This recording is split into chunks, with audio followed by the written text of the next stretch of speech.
Hello, good evening, and a very warm welcome to Rangers Radio.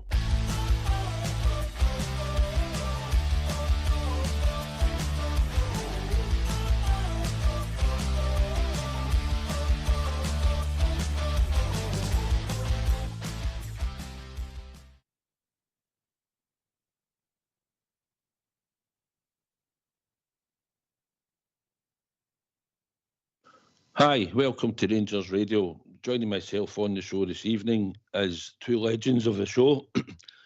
We've got my pal, Big Mucker, Albert, and we're joined by the legend, the Bridgeman. How are you guys? I'm great, mate. How are you, Stu? I'm in fine fettle. Fine, mate. Bridge. Oh, yes, I'm in fine fettle. Good evening to the pair of you. And, of course, the techie boys in the background. After a wonderful result for us, our club, can I just say to all the Rangers fans all over the world that are listening in here, good evening. Welcome to Rangers Radio. Can I just say, while we're on the show right at the start, I think the techie team need to sort that out at the start. Wonder what was happening there. You just came from anywhere. I know.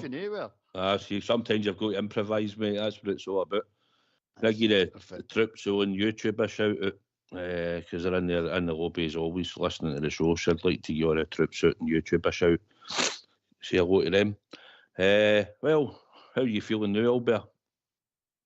Oh, delighted, mate. Absolutely delighted. The game itself, no, but the result, aye, definitely, mate. That was a roller coaster, that one. And all's well that ends well, I suppose, eh? Oh, aye. Bridge, how are you feeling? I'm still quite high on it. I was pretty high right up until this afternoon when I started to calm down. But I realise, everything gets through you, doesn't it? You just realise how fantastic that was for the club. I mean, seriously, the place was absolutely crazy. Just crazy. Wonderful stuff. What an atmosphere Ibrox brought in. Brilliant. Well done, the fans. Aye, when you look at it, at the start, a total of 76 teams from 41 of the 55 UEFA member associations participated in the 24-25 UEFA Europa League, and now we're into the last 8. So that's the achievement that we've done, Albert. It's fantastic, mate. It really is fantastic if you think about it. And how many of the clubs have got multi-billions spent on their teams? It's fantastic. It's just special, mate. We do these things on a Thursday night, and it's unexplainable, but it just happens. But it's good. Long may it continue. But aye, a fantastic achievement. And I'm not going to say for Scottish football, and I'm not going to say it's for this, for that, another club. It's for Rangers and Rangers only. Correct, mate. Correct. That was a good wee day out before it. Decided to go down and get a few refreshments, and then I had a wee march up to the stadium, and I thought the UB done it superbly on the way up to the stadium. Bridge. I take it you might have seen some of it on the videos. I did indeed, pal. Aye, it was brilliant. It was utterly brilliant. Let me tell you, I thoroughly enjoyed it. I love it because I've been watching the boys doing that for a number of years. When they get the chance, Olis used to always ban them from doing it. And when they get the chance to go for Cessnock Station type of thing, and walk up Paisley Road, just wonderful to watch and listen to. Just brilliant. One time they came from Ibrox subway station as I was coming out the station, and they deafened me. That was brilliant. Aye, no, it was a good atmosphere last night inside the stadium. I know there's a lot of people, some people had hassles trying to get in again. I don't know if it's QR codes or what, I don't know. I wish Rangers would just get back to activating your smart card. I think it's a lot easier for supporters. But the boy was sitting just a couple of seats away from me. He didn't get into 8:20 last night, Albert, and he said he'd been at the turnstiles for 7:30. You got to remember, by the way, you got to remember something. It's no Rangers. I know it's UEFA take care. UEFA, they're in charge of the stadium. It's not to do with Rangers. So if it's UEFA, can I just ask a question? To me, it's very important, not to me. The broken seats, is it UEFA that's going to pay for them? No, they'll Fernbach, I would imagine, will get a bill for that. for last night's damage after the game and during the game. Would the bill be from UEFA or from Rangers? Well, Rangers See, only See, get bill that- UEFA. Yeah, but they immediately come out and within a couple of short days, if it was Rangers that done something wrong, then there's a fine. You know, I'm waiting to see and hear if Fenerbahce does get in fact fined for that. Well, the broken seats and all the rest of it, or maybe they get banned. Their fans, I mean, you know, I don't know. I don't know. I just seen something today, Albert. You got to be careful, mate, with all this, the banning people, and you know these people in authority, they just want any excuse to kick you out the stadiums. You got to be careful. Don't give them any more ammunition than they've already got, because at the end of the day, our supporters fall foul as well as some of this stuff, and these people, I mean, they make that much money, they just can't wait to sink the boot into the people that they used to rely on. They don't rely on the supporters that much anymore. I'm not talking about Rangers, I'm talking about football in general. But they can't wait to just sink the boot in. A couple of chairs get broke, so what? It's not a big deal, is it? And just pay for it. Okay, they also owe us a vape and all. They get money for a vape.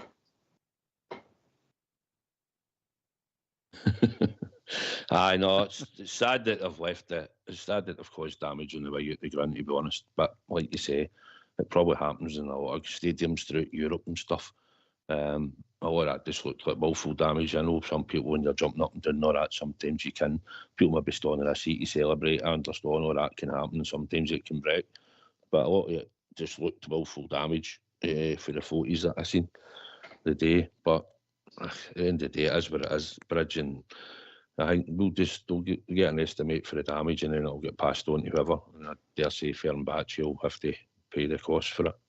Yeah, because that's the way we operate in the Scottish League. You know, if our fans go and do some damage, which they do often, truth be told, because it happens, and there's a bill, there's a financial cost there, and it's done with under the headlines, away from the headlines. If you don't want the headlines on it, you just don't want it. It's not right for anybody. Just go on there. How did you think, Albert, that we started? How did you think we started? I spoke before. I think me and you done the show on the Friday, I think, or whatever date. Last week before the game, I said that I thought we had to try and come on the front foot, and try and show initiative and see if we could nick a goal in the first 15, 20 minutes. But as far as I was concerned, they sort of took control of the first 15 minutes of the game, really, didn't they? Aye, well, yeah, you're right, they did. I thought for the first half hour, even though they had control, we were all right. Our shape was good. Everybody was doing what they're supposed to be doing. But you're right about this defensive stuff. No, I mean, you've got to be very, very careful, because slowing a game down to that pace is one thing. Trying to speed it up when you maybe have to speed it up is quite another. And you need to have special players to do that. They can slow games down and speed them up at will. But aye, we done okay, mate. And I think the first half hour gave us pass marks. The last 10, 15 minutes of the first half, I think we done what we usually do at Ibrox in the last few games. We do this, we get off the pace for some odd reason. I don't know why, but we get off the pace. Then the second half we came out, and I don't think we were at the races for most of it. We'd be patches, 5 minutes here, a couple of minutes here, all over the place, but we never did any real. I'll tell you, we had one sustained bit of pressure that lasted for about 10 minutes, I suppose. But it's one of the ones. It's in Europe, it's all different ways to win games, isn't it? You can't be perfect all the time, but you're right about the defensive stuff, mate. I think it's a mindset thing, Bridge. And I get it if they don't nick the goal just before half time, because we'll go through a couple of the things that I noticed in the game. But the game plan does work, Bridge. I mean, you're getting in at half time, you think, right, everything's fine. But I just think that when you're in that mentality of sort of sitting in and no going gung-ho a bit at the start, or trying to get a bit more forward at times. I know maybe they dictated the play a wee bit at times. I thought Fred was really good last night, but in the first half, I think we were pretty comfortable up until just they got the goal and getting 1-0 down. But I think it's a mindset for when you're coming out, and I know you've got a 2-goal advantage, but for me, I thought we should have come out with a better mindset of trying to go forward as much as we could and start half quicker than they did against us in the first half. Yeah, I just think for the first goal, I think there was a loss of concentration. That's my thought. And strangely enough, the two goals were actually Tavernier was involved in both of them. So a sort of drop in concentration because they were rapidly approaching half time. And I think our defence thought everything's okay, don't worry about it. And they dropped it a wee bit, and for half a second. And that guy, by the way, that first goal was a fantastic goal. But for the ball to come over their attacker and past Tavernier to follow, I mean, just quite incredible, oh dear, what a great goal, but I can't take anything away from their goal. Brilliant. But for me, poor defending, poor concentration. But that's what happens to us. That's the way we are now. No, I'm not complaining at all. I'm not really complaining at all. I'm just saying that's it. We won the game, and I'm delighted we're through. Happy. I thought as much as in the first half, albeit like you said, I just felt up until we'll come to the goal just shortly. But the only the big talking point, I thought, well, the big thing that happened in the first half, which for where we were sitting, I wasn't sure, and I knew when the ref blew, and I looked at Jeffrey's reaction. Was the tackle he made and the ref on Talisca right at the edge of the box. I've seen the replay back now. I've looked at it a couple of times. He might have clipped him there, and sometimes I'm watching. I think, did he pull his foot away there and he's dived? It was a hard one, but the ref was straight on it. And at first I thought he was getting the free kick until I seen him booking him for simulation. What do you think yourself? When he actually blew the whistle and pulled the card out, I automatically thought it was Jeffrey, and I thought it was going to be a free kick at least, might even be a penalty. I'm saying to myself, here we go.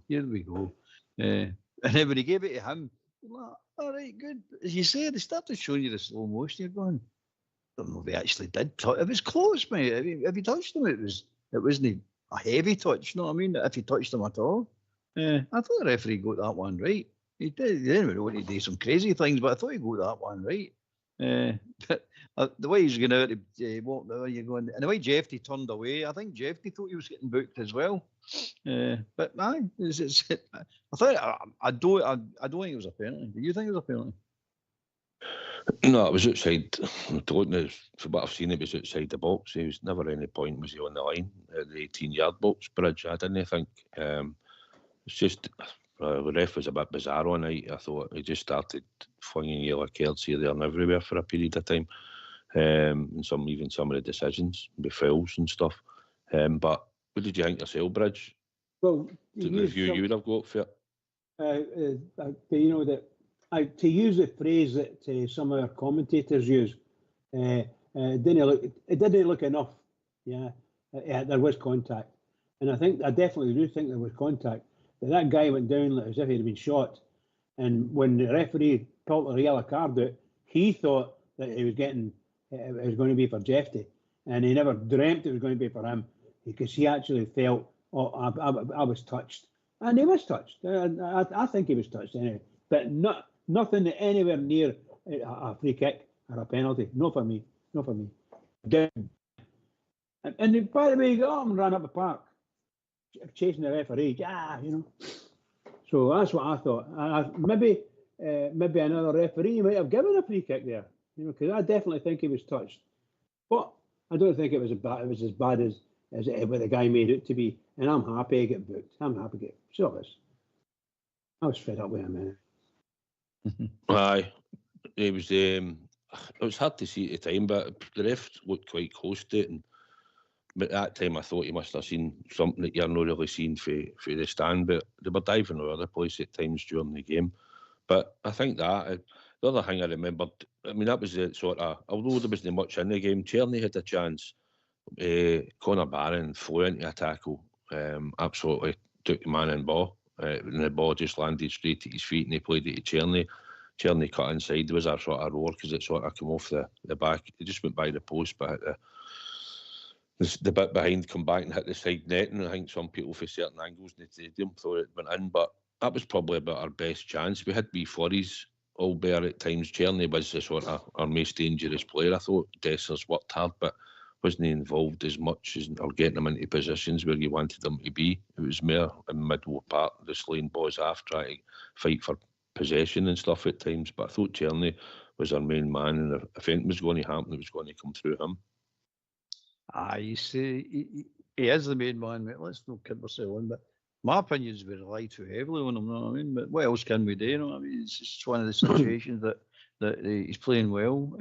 He drives you crazy at times. He does some brilliant things, then drives you absolutely insane with some of his decision making. But I never actually thought we really threatened them in the first half, to be perfectly honest with you, mate. I don't think we had the chance to. We were breaking on them, but wrong choices again at times, just making the wrong decision. Ferguson was going on about that. In the other games that were played under him, some of the choices is we need to work on these choices. I don't know how you do that, because the same players that make these choices, these wrong choices all the time. So, but back to Czerny, he had a good game, and as much as I thought it was going to backfire later on, you know, but he had a good game. You can't say he didn't have a good game. He did have a good game, and he won a shot in extra time. It was an absolute peach. He's trying it all night, but he actually got that one away. It was some save with their keeper. But I thought we were lightweight up front. It's just the way we were playing, right enough. I think it's that mentality. The thing is that you come out and just coming in to sit. I'll ask you two years if I'll ask you Albert first, and then you can go Bridge. How many players do you think your referee booked in the first half? We've got Albert will tell us bang on. It's got to be at least 3 or 4, mate. It's got to be at least 3 or 4. I would have said 6. I'll give you, he booked Dessers, Diamonde, Suter, Balogun, Sterling, Talisic, and he booked a guy. I think it was in the dugout. Aye. Oh, I thought you were talking about just the players. Sorry. Six players and an official. 6 players and an official. The guy, one of the subs. I think it was a guy who missed a penalty or something. Maybe. I think he booked him. I think he was on the bench at the time or something. He was guard happy. I thought Sterling's was maybe. I remember Sterling's tackle. He caught him. Shocking, but it was shocking booking him for it. Was that? See, when I looked, I thought it was. I wasn't sure. I thought it looked like he sort of caught him from behind, but was it that bad? Was it? Aye. Diamonde get booked for a foul that he never committed, and Dessers get booked for complaining that Diamonde, the guy dived, and it wasn't a foul. You get bookings. You're going, what's happening with these bookings? And by the way, that's a good point, because we're next game now. I don't know who's available. I'm not joking. A lot of these players are not available now. There's that Shooter's supposed to miss the next match, and I've also been told that Diamonde, but from my memory, Diamonde was suspended against Manchester United at Old Trafford. So you tell me he's going to be suspended again? They said he was suspended, aye. They said he was suspended. So if that's the case, then the two of them are missing. But I just thought with Diamonde missing. Did Barron get booked last night? Connor Barron, no. No, John Sterling, Balogun, Suter, Diamonde, Dessers. Is Dessers? And Hadji get booked at the end. It's nuts, mate. He just went card crazy, man. It was just mental. So I don't know how Diamante's racked up so many for his last suspension. I just can't get that at all in my head. But I'll find out shortly. No counter, kit man, and their subs and all that. It's what, 11 bookings or something. All in football players I'm talking about. Maybe 12, because you did one of their subs get booked. That's unbelievable. 12 players getting booked. It was Hadji was added to that list with Diamonde, Dessers, Suter, Balogun, Sterling. Did you think it was a particularly dirty game? I didn't think it was a dirty game. Did you think it was a dirty game? No, I didn't think so at all, to be honest. What did you think, Bridge? I thought it was a tough game. I thought we were getting, we were on the receiving end of quite a lot, but they're very clever at doing it, and it makes it look it makes some of the contact look as if we'd actually taken the guy out, you know, whereas it may be just a standard clash, you know. I do think that when they came in and they're running hard and they would fall, they were looking for the free kicks constantly. But when they started playing, they were a really good team, and no doubt about it. They were a far, shall we say, a far more clever team than our team. But I thought we did very well. For most of the game, I thought we were very happy. We allowed them the space to do what they wanted to do, and our goalkeeper had a couple of really nice saves during the game. I thought in the second half we were far better. We were more like a lion than a lamb. And I thought we sort of made them sit up because they couldn't actually gather the ball right. Our midfield were tackling and scurrying right in among them. And that was great. But then, you know, there's no that long, and then all of a sudden, where fullback does the unforgivable, you know, and he goes and lies down, lets the guy run about him, you know, trying to go down, go for the ball and missed it altogether. And the guy scored a good goal again.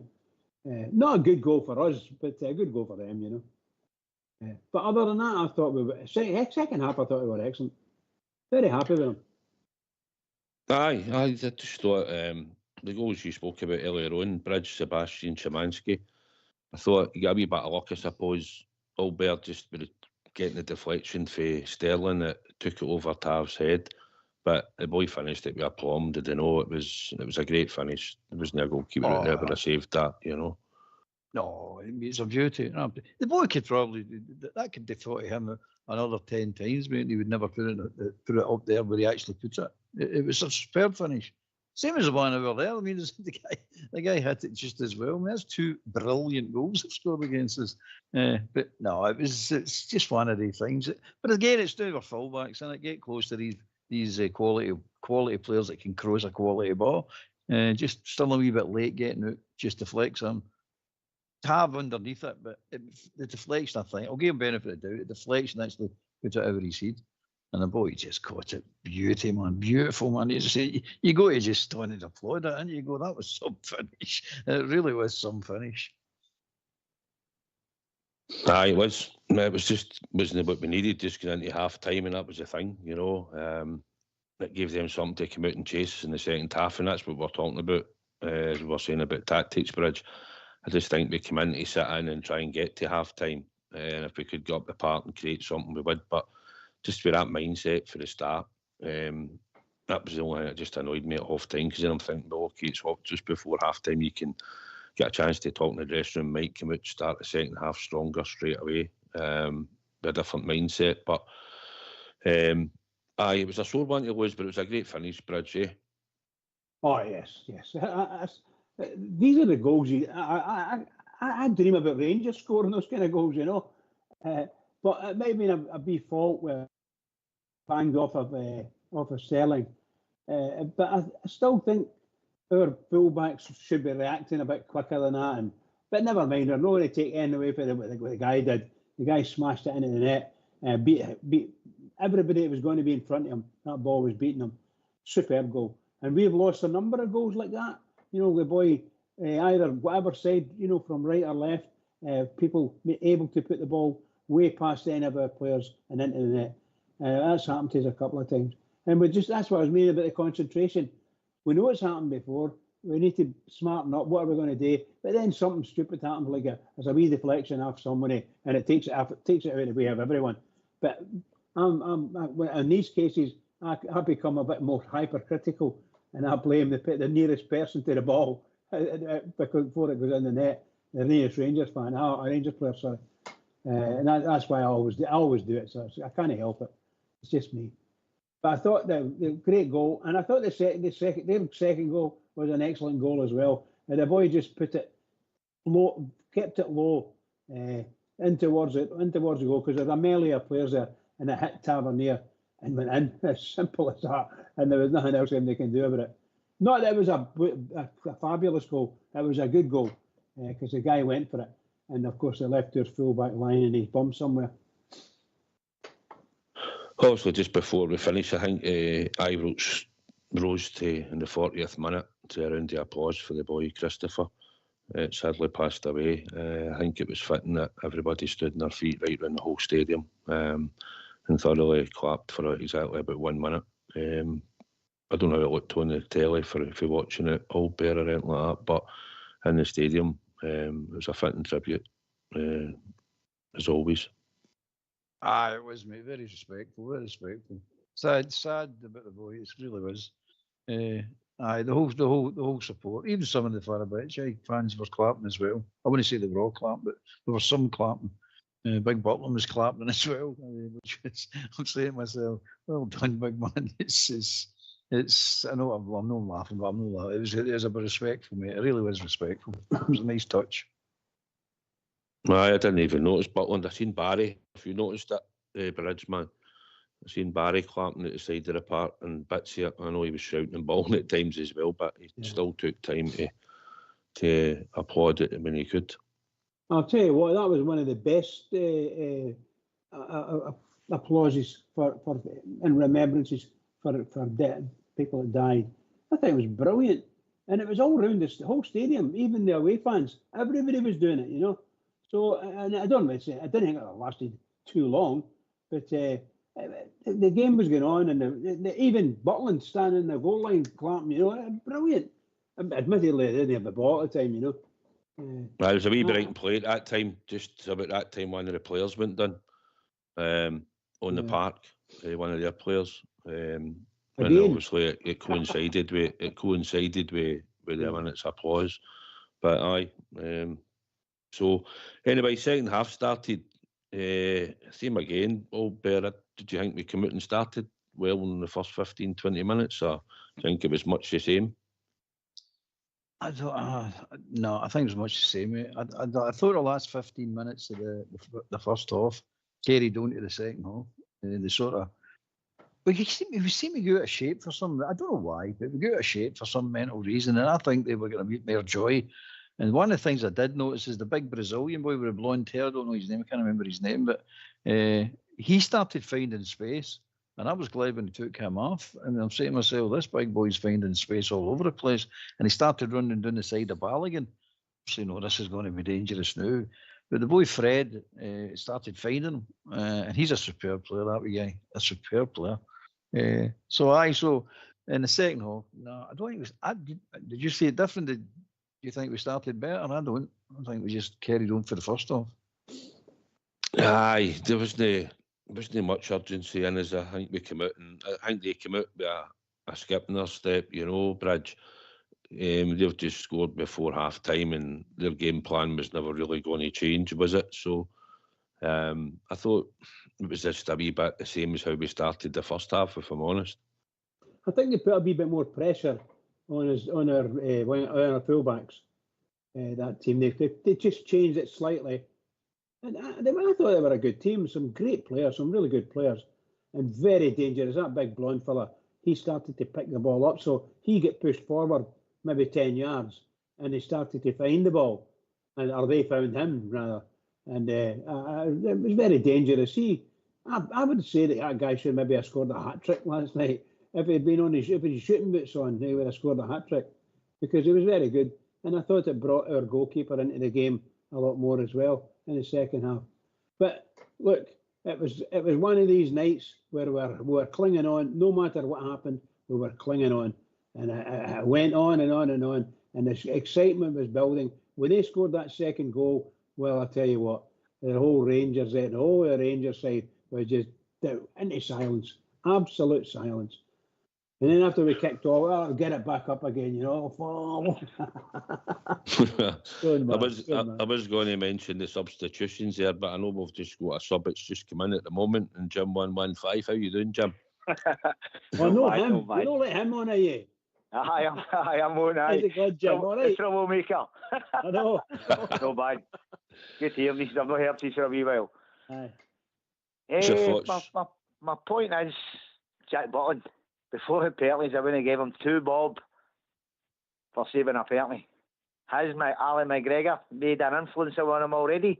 Because I'll tell you what, the one he touched through in the corner, was that Alan McGregor save for a couple of years back on the road to Seville, I believe, when he pushed the penalty kick round the post the exact same way. Red Star McGregor had an Belgrade, influence. As McGregor had an influence on him already. As I say, I wouldn't have put two bob on him saving one of the penalties the way he's been hanging himself in the recent penalty shootouts. Aye, Jim, when it went to penalties, I'll be honest, I didn't fancy his either, just for the sole reason. I've looked him at penalties and I think he saved 4 or 5 in his time. I think he's saved 2.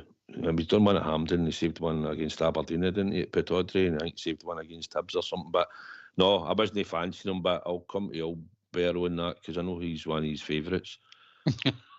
Well, I'll be slaughtering him. I'd totally slaughtering him. Because he deserves it, Jim. He deserved to get slaughtered because he was playing crap.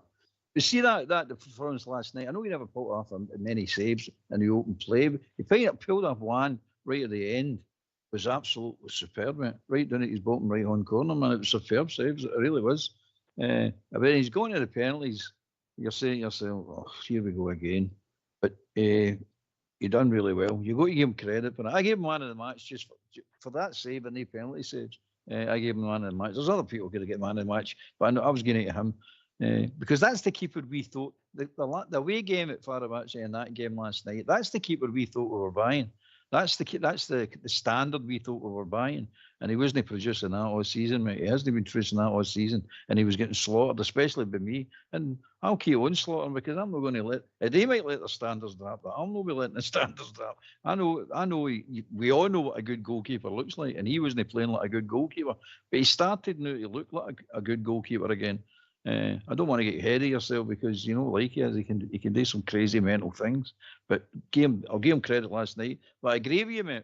I agree with your point about McGregor's being an influence. I totally agree with that, mate. And I think what it is McGregor's been that good a keeper, and he's there. His record's there to be seen. That he can't BS him, mate. When they're at training or he coming off a game, he can't stand there and pretend he's had McGregor will be telling him straight. That was stinking. What were you up to there? So I think he's bucked his game because he respects McGregor as well and saying, well, I can't. You know what I mean? If you're playing with a good player, you want to impress the good players. Say, look, I'm not a bad player myself. Yeah, but I think McGregor's got a big influence on him because that one with Fred, that save he done with Fred, that was a Alan McGregor save right enough, wasn't it? Aye. See, on, can I have another couple of points regarding the game? Jim, on you go. I heard you saying there earlier on there about the decision making. I thought we were terrible. I.e., getting the ball away and they then pounced on it. Another thing that busted my knitting last night was the continual want to play long ball. It just came right back on us all the time. The goalkeeper, I don't think once played the ball out for the back. Everything got launched for some reason. I don't know what it was, but I just felt we invited it back on ourselves last night. And I agree with what you're saying at the start of the second half. Every time they had the ball, they looked as if they had a spare man. Mm-hmm. I think they changed their shape. I know Barry changed the shape later on in the team. I just think when you come out with a mindset, Jim, sitting in possibly and not really coming out and going gung-ho. I wanted us to come out and have a go at them for 15 minutes. We were playing 5 at the back. No, we could have risked it and tried to see if we could have hung me. But as it was going to half-time, I'm saying, right, fine, it's worked. You know, we'll get in at half-time probably and it'll be enough in each. Because there wasn't many great threats in the first half like against Jack Butland's goal. He didn't really have many saves to make, did he, like in the first half, near the dear goalkeeper. It was just one of the games, Jim, in the first half, but it's just second half they came out with a spring in their step, and obviously when they go to the second goal, I thought, well, bad goal to lose. Jefty's poor, and then even when the boys, it's not a hard shot or anything. It goes through his Tav's legs, and Butland's next to him, and he's not even getting a horn on it, and it's just a pure scrappy goal, Jim. But I thought we knew need to either up this. We need to get another defender back in there because it was like the Alamo at times the way they were coming at us, and we were only breaking every now and again and get up the part in the second half. They were sort of controlling the game, Jim, I thought, and Fred was really good last night. I thought he was excellent, and I also thought the big the ball he hit in the middle of the platform was excellent as well. I thought centre back. I thought the ball was superb. See on another thing. did we nearly have a possible, what do you call them, that Polish team that get put with Celtic, did we nearly have a situation again with regarding the sub? I wonder what would have happened there, because I felt that I know the stat man's not here tonight. Had we no made all our subs? No. You're one more. You can make a sub in extra time. No, right. I thought we had made them all, and I thought that's why we think we do making that sub with Czerny and what's his called, Danilo. I thought that's what had happened. I said we're nearly made a pig's ear this year. If I'm honest, Jim, it was obvious somebody told him. It was obvious that somebody told Ferguson, you don't want to do that. If Czerny's, you need to check, see if you're all right, if he feels okay, because we need him to take a penalty. He looked tired, Bridge, didn't he? And I thought maybe because we were talking about it was getting near the end of the game, Jim, you think, right, this is probably going to go to penalties. Did anybody go up for the Rangers team that surprised you? Because we were sort of sitting going, well, definitely need to be Tav. I'd expect Lawrence to hit a penalty. I was expecting Hadji to hit one and Czerny, to be honest. I thought they were all certainties. Who did you were a kind of Iggerman. Hope it wasn't a Ridwan. I would have thought it would have been Iggerman, if I'm honest. You think we'd been a striker, but I don't. We'll never know, will we? Was Eddie's like the way I was thinking? See, when Lawrence walked up to take that penalty, I went, is this another Welshman going to bugger this up? Yeah, it went down the same way, did it right in the middle?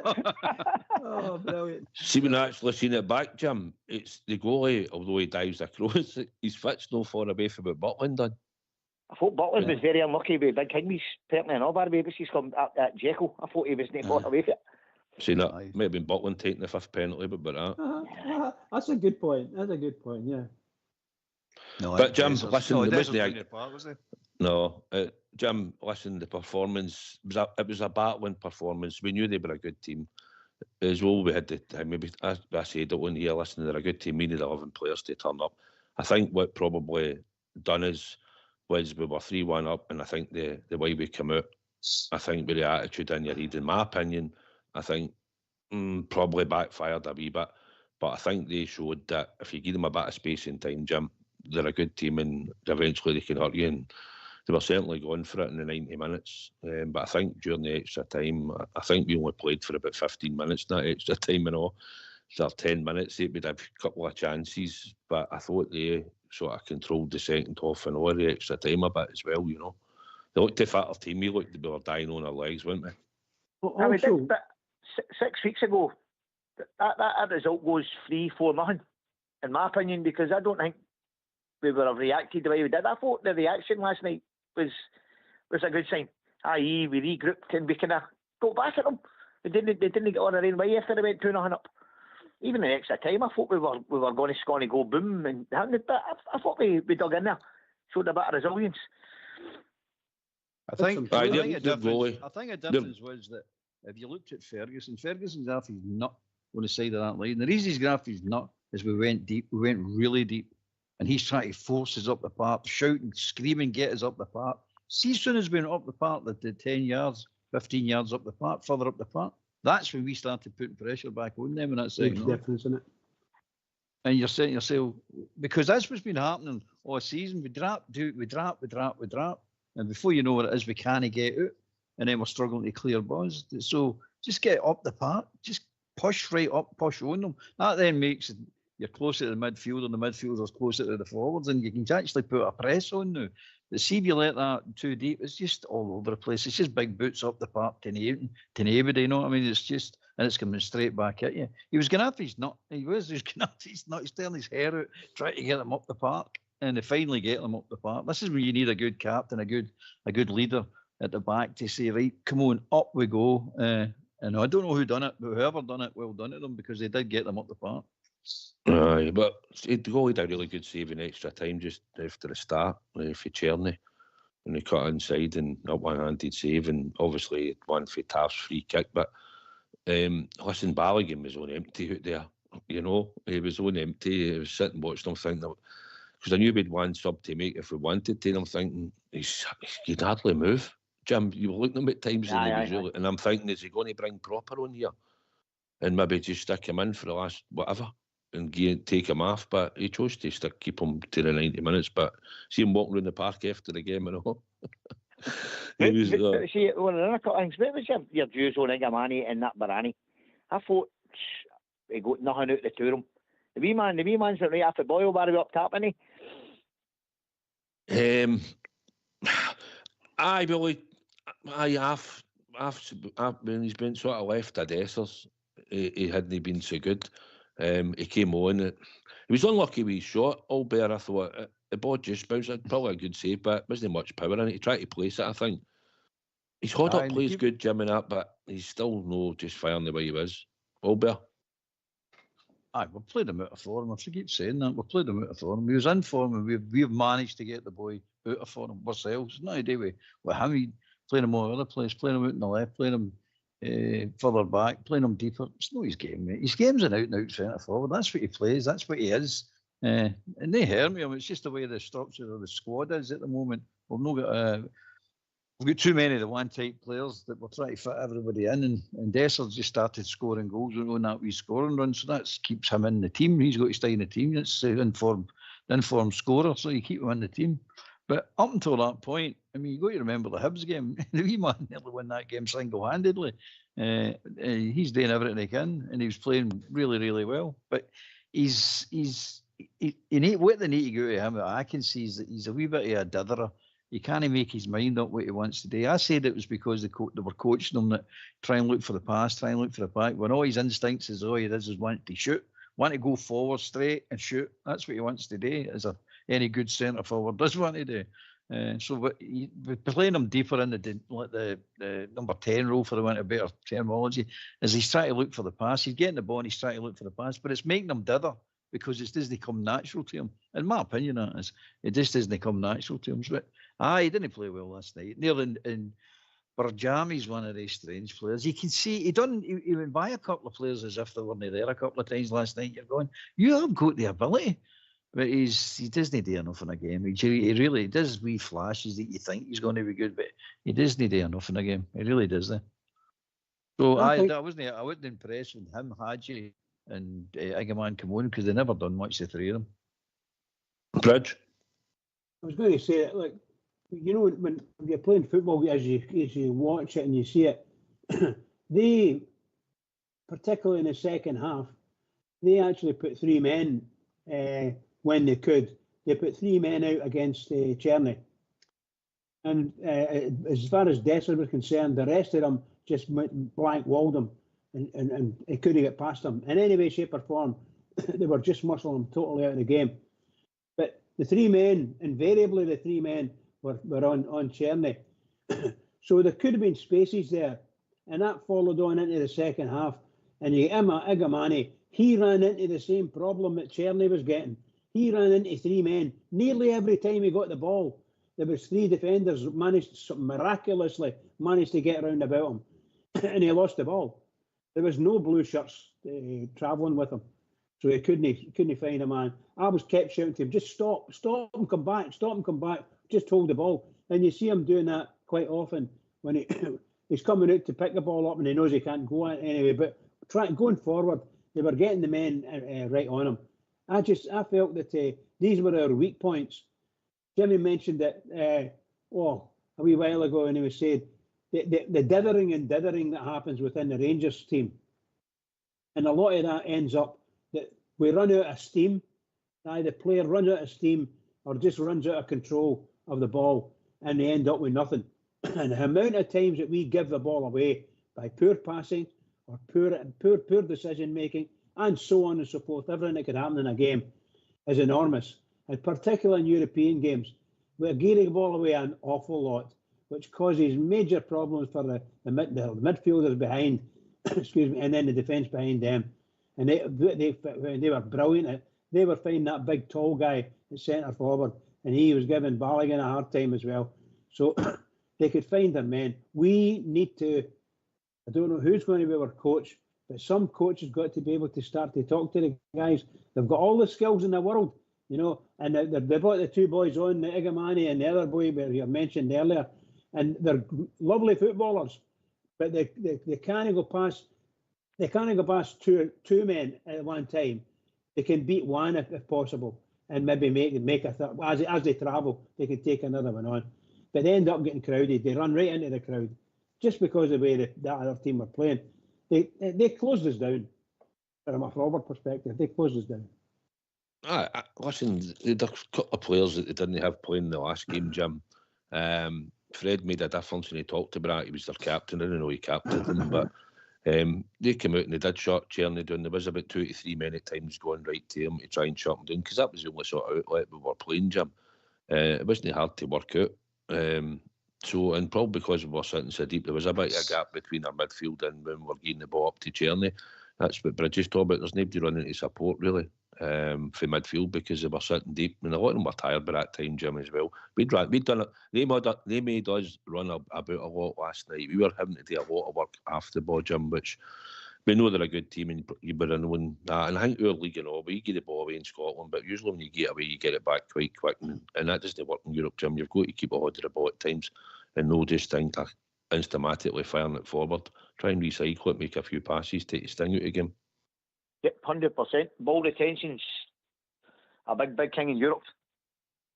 These teams will give them one chance and they'll bang it. And we've showed that, Jim, because we've conceded goals many a time in Europe, even through Stevie G's era when he was here. You know, if you get the ball away cheaply, it certainly costs you. In Europe, you get punished, mate. I keep saying it all the time, you know, and that happened just before half time.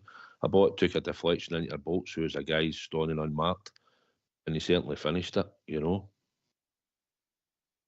He finished it again. I was laughing at what you were saying about the referee with his cautions in the first half. The players that he cautioned were very influential in our team. 2 centre halves, your main man in the middle of the park, your main man at the top of the park. I mean, I said to the guy sitting next to me, I says, he's let a hell of a lot of dissent go here. Then all of a sudden, he went on a mad crusade, man. He was flinging him about like confetti any time a Rangers player asked him. I mean, he booked, I think it was Dessers and somebody else. I think Dessers asked him a question. But then he lets the guy boot Czerny up in the air in front of the linesman, and he doesn't even talk to him. It was the biggest caution in that whole game. Was that one on Czerny? I remember that, Jim. Closer. Right. They picked it up in the air. Never even spoke to him. And yet all of a sudden it was going bang, bang, bang, bang, bang. Here, you two play with that, you play with that one. And all of a sudden, we were 5 men in that first half on cautions. Very influential players in that team. Because I was like, a big Balogun, man, he's going to put one daft tackle in here. Oh, you're right. Once he booked him for simulation, when he booked him, he booked one of the players for simulation, as we said earlier, then he just booked Sterling, like I said, Dolbear. When he said it wasn't a booking, that I thought at the time when the boy went down for a sit, I thought, he's probably caught him, but he brought the yellow card out, and then the next 5 minutes later he's booking Balogun, and then another 5 minutes after that he's booking Suter. And then he gets Diamandi and Dessers at the end of the first half. Yeah, you're like, what's going on here? You got to remember the way they're throwing themselves about. I mean, that's their Mary. I mean, I was going to say that earlier. That's a Marino tactic. He does that with every team he's ever managed. The first thing they do, I mean, they've spent all their millions and all that, and they're a brilliant team, they're telling you this, and they're a brilliant manager, but he still goes to the Buster Keaton to win games, mate. There's no getting away from it. Because if they threw themselves down once, they must have threw themselves down 20 times. And it's just the way he does it. But he doesn't like the same things back.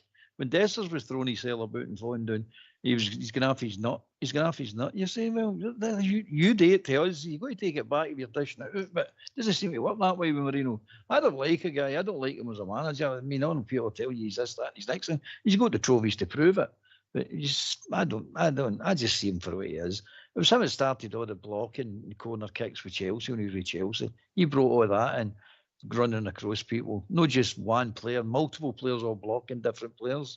John Terry used to score quite a few goals because of it. And then last night, I think we all could have knew right before the ball was kicked last night what was coming. And they started it for probably the first minute, throwing themselves down. You're saying, oh, here we go. It's going to be one of the nights now. And if the referee buys it, and he started to buy it, you're going. I thought when he booked that Fenerbahce player for simulation, I was like, oh well, we might not have a bad referee here. He might let this go. the game flow. But then all of a sudden, he just couldn't. I think what it was, Jimmy couldn't find the pocket to put the card back in. He kept trying to put, like a gunslinger trying to put his gun away, but couldn't find a holster. But he's... Another thing on the game, and I never seen it when I came back there, sorry for talking there. What was these 2 Stonewall penalties they were greeting about? And I heard that Peter Grant on that Go Radio earlier on there, bumping his done that. Oh, Stonewall, he's shouting. What were these 2 penalties that they thought they should have had? I never seen it back on the game, so I find it a bit angry that every social media thing we're all going on about them. The first one was Jeffrey. They thought that was in the box. The second one was Barron that battered the hit off his arm, and the third one was Tavin at late on in the game. That's the 3 that were all shouting as penalties. None of them were penalties. Tav won the ball fair and square, man. So he did when he knocked it back to the goalkeeper. Absolutely. But as regards to the other ones that they were screaming about, saying that they were Stonewallers, but I can't really remember them in the game. Me neither, Jim. Don't remember him. Like I said, the first one I thought, well, it wasn't on the line, so it's not a penalty. He's booked for simulation. This one in the second half or whatever it was claimed for one near the end. I think there was a tackle put in the box, but I never seen it. Never just dived. The wee guy was running. I don't know who was it. Was it the number 14 or something? He was going off his nut. He kept complaining and pointing. He wanted VAR and all that, and he was still he was moaning on the bar. That was for a handball. Was that the handball one? Well, I didn't even see that in the game. That was another handball. That was another one. The shot. I can't remember who blocked it. I think it might have been Barligan. I think it might have been him. And he's saying it came off his own. But you see it in slow. It didn't come off his own. A lot of nonsense. But I've seen Moreno greeting his face in about it as well. I just like to see him greeting anyway because he deserves it. He's a greeting face so-and-so. They're the 2 legs, Jim, if you look at it, right? We knew they were a good team. They were a quality team. We've got a decent manager. And they were probably favourites to go through. But we showed character, we showed fighting spirit, we held it together, we got to penalties. I didn't fancy his due to Jack Buckland. I didn't think he was going to do much and surprised us all. And we're through, mate, and that's all that matters. At the end of the day, that's what it is. We're in the quarterfinals.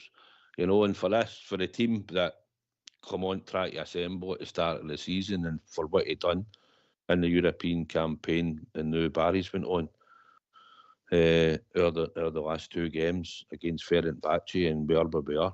It's fantastic achievement for the club, mate. It's absolutely fantastic, and I was delighted probably for every supporter out there and watched it, everybody out there that supports the famous Glasgow Rangers, because we needed that tonic and all. And I know we don't like to get beat at Ibrox, and it's put a record in there that it's not looking too good. It's been a long time since we lost 4 in a bounce, but at the end of the day, you said it's the first time ever.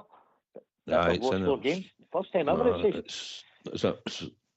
I knew it was into the 100 years odds anyway. But they need to get that rectified as well, Jim. We need to get back to winning ways at Ibrox as well. We can't keep this up. But that aside, I think for the team and the energy they put in and the amount of running off the ball during the game and the work they put in, having to make subs, players getting off with maybe injuries, and you could see a few of them walking winded towards the very, very end. You've got to give them the credit that they're due. They put a hard shift in and fought for the battle, and we certainly cheered them for the stands. We dug in anyway. As I've seen, I felt maybe 6 weeks ago we're not getting that reaction to going 2-0 and we were probably folded 3-4-0. Right, I'm going to go and give somebody else a wee rattle at this, but it's been fantastic being on again. Good hearing all your voices again. No, always welcome on here every time, mate. You know that. It's good to hear you. No, I know that. I'll tell Big George. Aye, he was getting plugged on Wednesday. Big Stevie was getting. I texted him. I said, "Dear big man, you're getting some plug on there, mate." Aye, you never answered me right enough. Great to hear you. I think we're going to listen. I think we're going to listen to the manager now just before the tune. Right, I think we can fit it in. I think we're going to fit Good hearing fees again. Not Jim, a pleasure. We're brilliant to hear you, Jim. Cheers. Good night, guys. Thank you. Right, catch you later, Jim. Right, bye-bye. I think if you 2 guys would like to hit mute and the techie team's on the ball, which they usually are, I think if we can fit it in, which I think we can, just before the tune, I think we'll fire Barry's interview in for last night quickly, if that's all right with you 2 guys.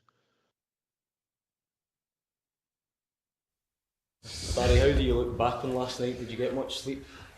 No, I didn't, because obviously the adrenaline's still pumping, and I go back and watch the game, as you naturally do, because sometimes you're caught in the moment. So watch the full game. So I managed to get a couple of hours, but we were back in this morning, making sure that people were available, and it was that kind of recovery day. So there was a few walking winded, a few took cramp, and we just need to obviously wait and see how they recover tomorrow. What's the main thing you take away from it? Because obviously the achievement speaks for itself, but then it sounds like as a manager you're also going over it to instantly think about things you can do better. Yeah, I mean, my thoughts after the game was we could have done better at the 2 goals. Now, looking back, I thought the first half we were really good. We lose that goal where it's a deflection off Douge slightly, and it just flies over Tav's head, and the guy, I mean, it's an unbelievable finish. So at that stage of the game, I think if you're going in at nothing each, you're happy. They get a lift, obviously. We're a wee bit down, so it was my job to try and lift them. Listen, as I said, I was really happy with the performance. And then the second half, you come up against a good Fenerbahce team. They showed their quality in the second half, but one thing my players did, even going 2 goals down, they dug deep, they showed a bit of character, and that's something that I was really obviously pleased with. For so long it has been separate, European and domestic. How hopeful are you can harness something and take it with you now for the rest of the season? Yeah, but they've got to take confidence, because in my opinion they put out a very good team.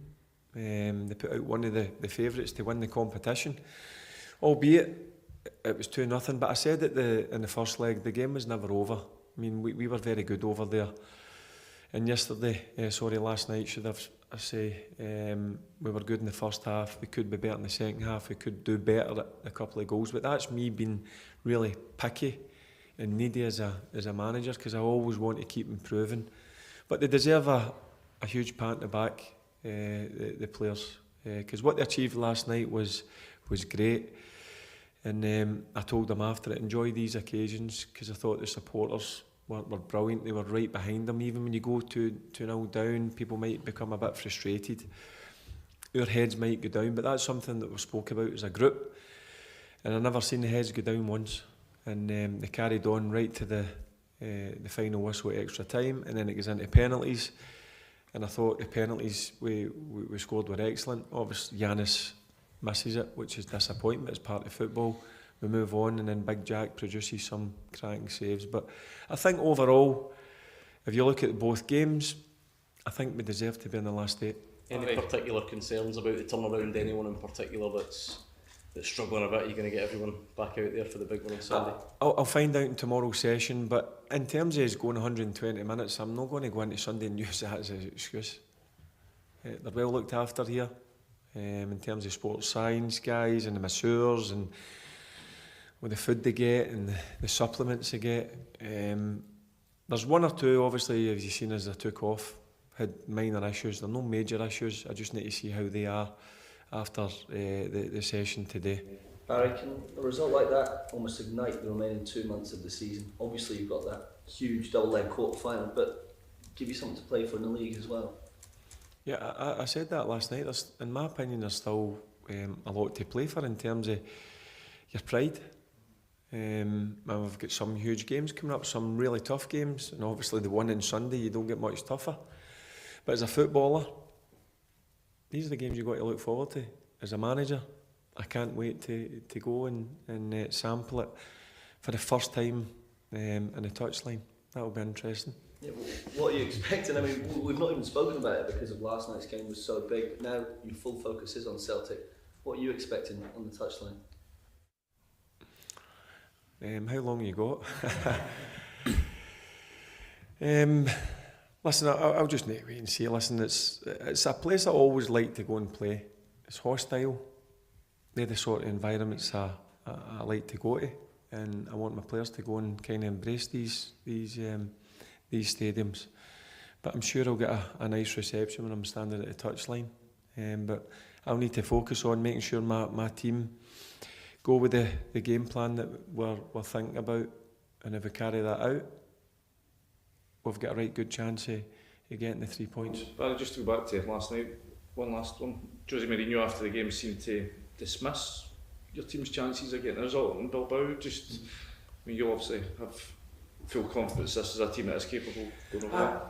And I don't really take notice of people who dismisses, or in terms of my team and me as a manager. It just goes over my head. I concentrate when I come in this building. It's about me, my staff, everybody connected, my players. We'll just go about our business our own way. If people want to talk about us, whether we're a good, bad or indifferent team, I couldn't care less. It's what we do as a group, and we're just fully focused on making sure we finish this season as strong as possible. Obviously, Sunday's it's a big game. I mean, you get these 2 big games coming up next month. I mean, you got to be saying to the guys, if you want to be involved in this, Sunday's a perfect example to show that you're... Yeah, every game they need to go and show me. Nobody's been given the right to play. You need to earn the right to play in the team. You need to perform first and foremost. As I said, I'm not looking forward to the game in the Europa League, the last 8. That's in the distance for me. I've got to concentrate on going to the Celtic Park on Sunday and making sure we come away with a result. Because I was at the last game, I was in the director's box. We suffered a heavy defeat that day. Celtic deserved to win, so we need to try and change that. I was going to ask that. Afternoon, you were sitting there, I think you took a wee bit of stick from the fans there. I mean, is that something you're going to have in your mind as you walk out? Yeah, listen, I don't mind. I honestly don't mind it. Sometimes it crosses the line a wee bit, which disappoints me, but listen, that's part of being in the west of Scotland. Look, I know I took a wee bit, but it was fine. I know what I was coming into, and listen, I think it will be a bit worse when I was sitting in the director's box. But look, I'm looking forward to it. These are the games you want to play in. These are the games you should look forward to.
Why don't you give us a call on 0141 356 1972. It's your show, it's your platform. Let's hear from you.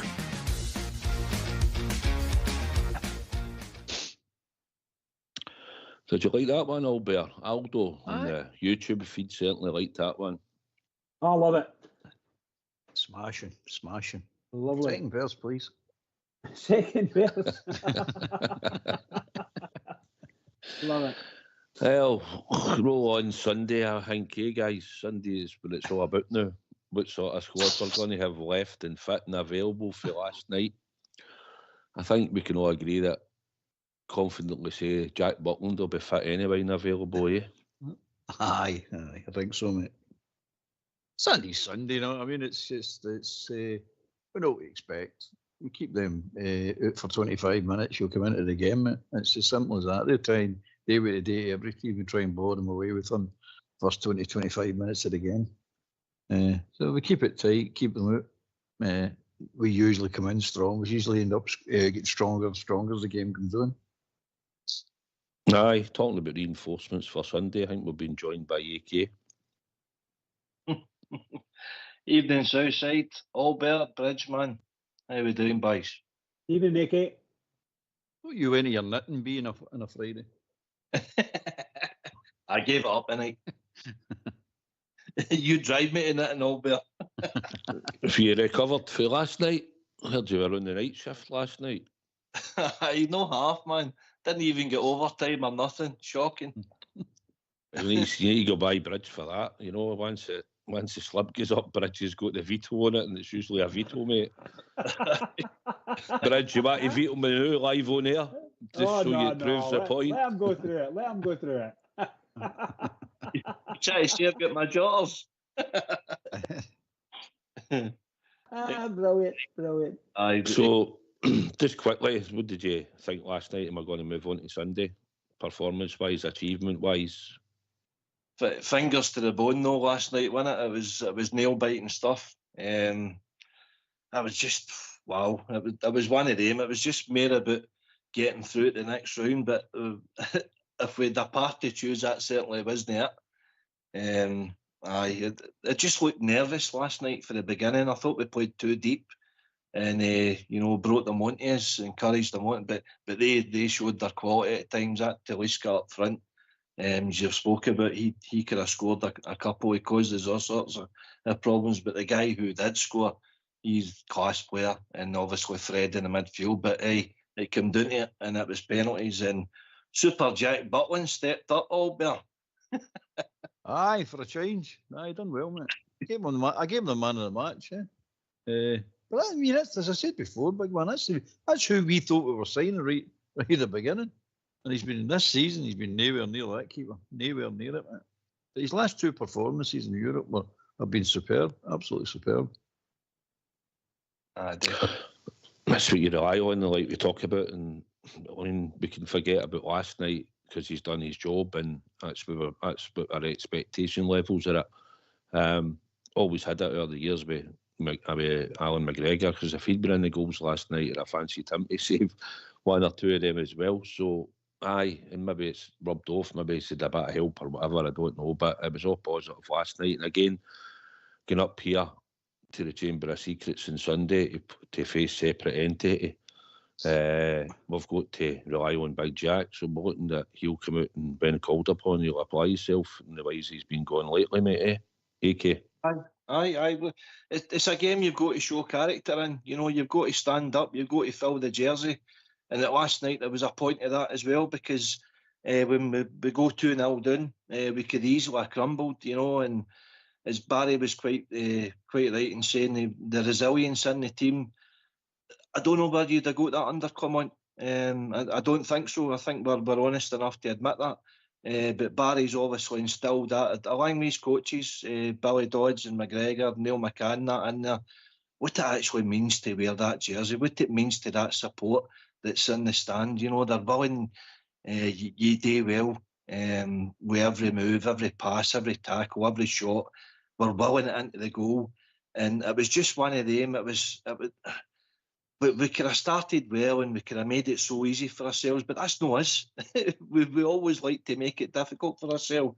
But when it gets to the 90 minutes and even Tavernier putting in that last ditch tackle to make it go to extra time, Butland putting it round the post in Fenerbahce in the 91st minute, 92nd minute, big, massive, important stages of the game, and they all contribute to what eventually happened. And the outcome was we're in the last 8 of Europe, the last 8 tournament competition to look forward to.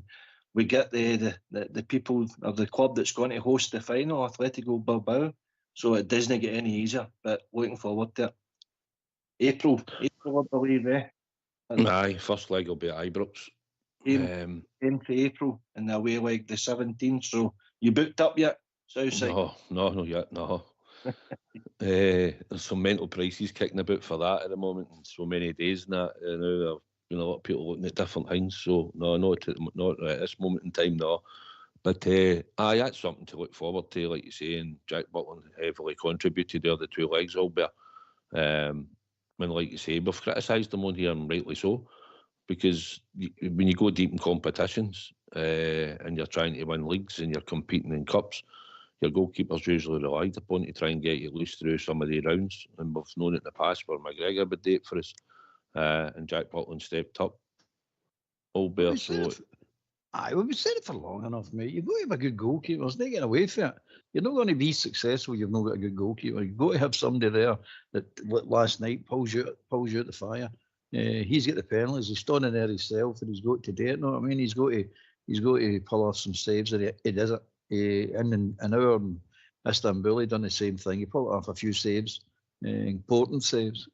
All seasons he's not been doing that. In fact, he's been contributing to the downfall of the league programme, near enough single-handedly, with silly, stupid mistakes. So there's no way he's going to get away with it, mate. We're not going to call him out. He's going to get called out. But at the same token, when he does play well, they did in the last 2, you've got to give him praise.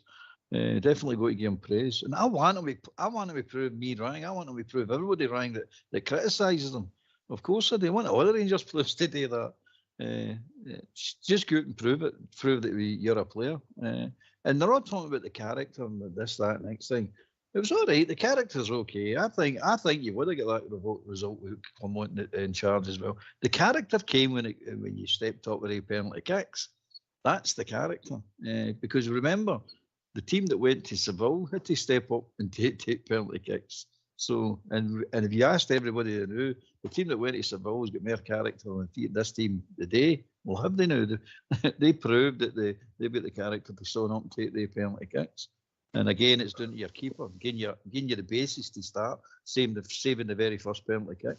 That's you on your way.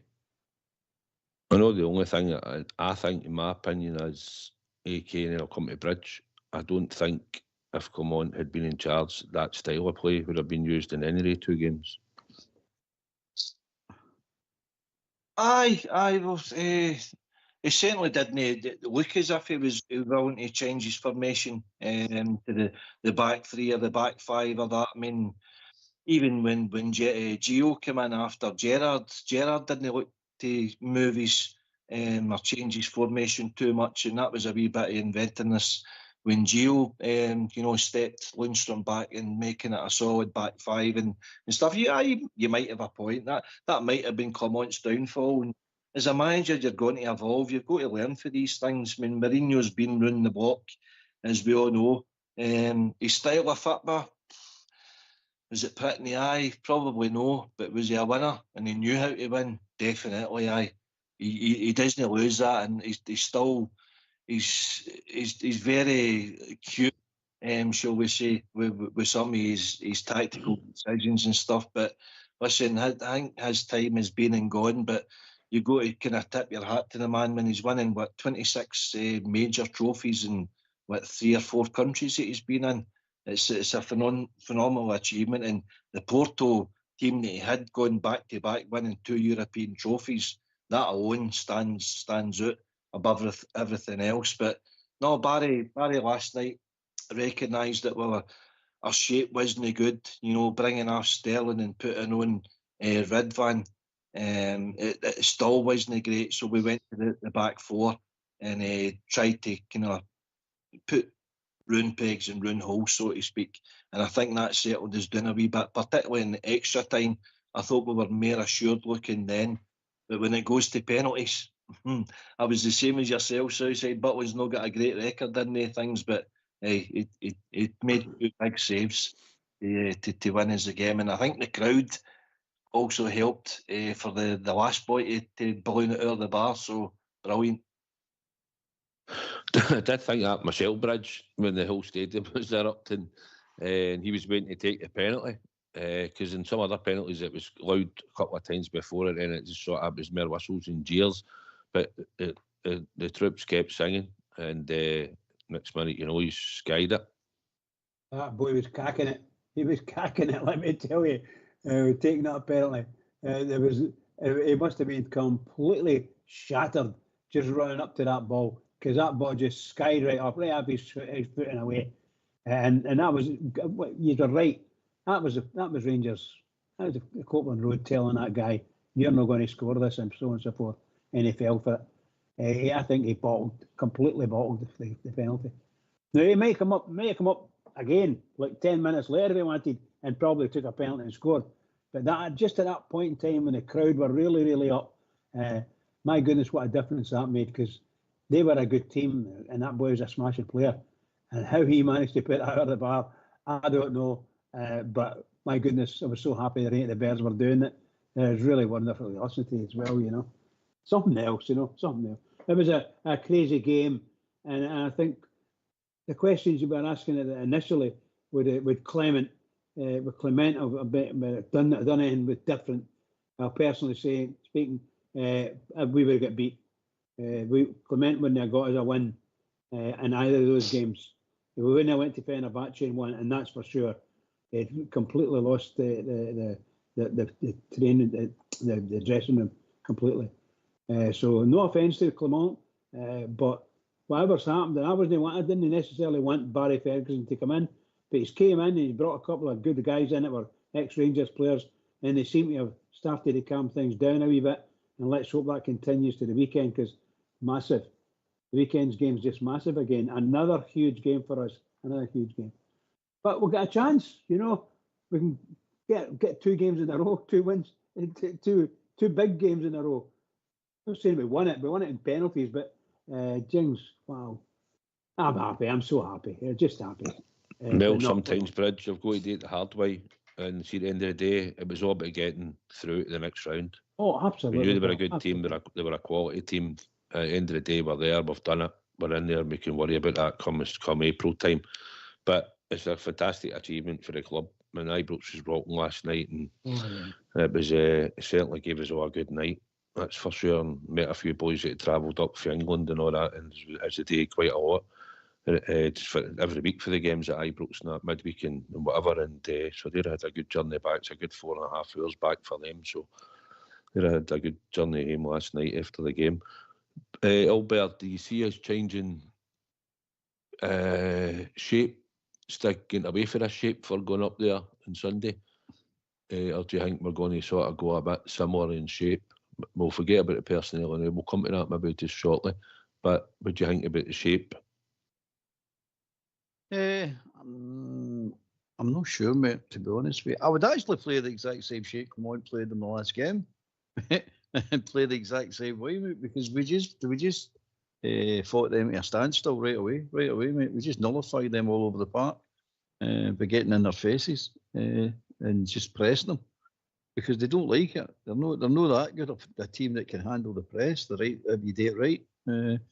Most teams aren't, most teams don't like getting pressed, but if we sit after them and we play what we played last night, no, I think you're asking for trouble there, mate, because that's just too deep, mate, way too deep. So I think we're going to go. If it was me and if they've looked at what happened in the last game, I think they'll go for what the way Clement played it, because that did work, mate. That did definitely work. But that mob will be running about the usual 20-25 minutes, mate. Full pelt, full throttle. And if you can hold them to that by pressing them or doing what you're doing, you're in with a shout. You're definitely in with a shout, mate. No doubt about that. Aye, listen, it's no rocket science. I suppose we'll have our usual visitors listening in the night. Seem to enjoy the show. Their team without injuries, right? They'll be the same team that played last week. That'll be their starting 11. Right, I don't see anything changing unless they've got a player out injured anywhere. They'll play Trusty with Carter Vickers, Johnston and Schroep, and they'll have McGregor, and if he's fit in that, along with Hattati and Engels, and Maida through the middle, and it'll be Jota and Kuhn, right? So we know their team. It's not going to be a surprise. I don't think. We know that we know how they play. So it's just about us setting up the right team. But I think we've got to go up there, AK, and be on the front foot. Because I'm no fancy stoning in there on Sunday and we're just sitting in, but can give them all the initiative they want to come forward. I think we should go and do what we normally do, go and press them, stick the players where we know it matters, and then we get a control of the game. But we'll see, but the manager comes up with who's fit and available. But I think we've got to go up there, tired or no, with some of the players, and we need to probably refresh the team a wee bit, but certainly go on the front foot. It's funny you say that, Southside. I was thinking earlier on there about a team that's just going to go at them, unsettle them, do something different, and they certainly wouldn't expect this team. I've picked a team here. I'm going to go 3-4-3, right? Butland in goals. Tavernier, Suter, Proper at the back, because I think Big Balogun will be knackered for the game there. Raskin, I'm going to go a diamond in midfield, I know. Raskin at the bottom, Barn in the right, Diamond in the left, Hadji at the top, Cherny wide right, Dessers up top, and Danilo wide left. Go at them. You know what I mean? Because I think our last victory down there was eight games ago, 2020. Golson scored a double in the COVID season, so I think we've had a couple of draws for then, so just go at them. You know what I mean? It's one of the games, nothing to lose. Just go at them and attack them and see how good they are. Well, Bridge, we've stuck 3 goals by them twice in the last 2 games. We've played them. So you think you go in the front foot? Eh? Yeah, I agree to a certain extent with AK. I think that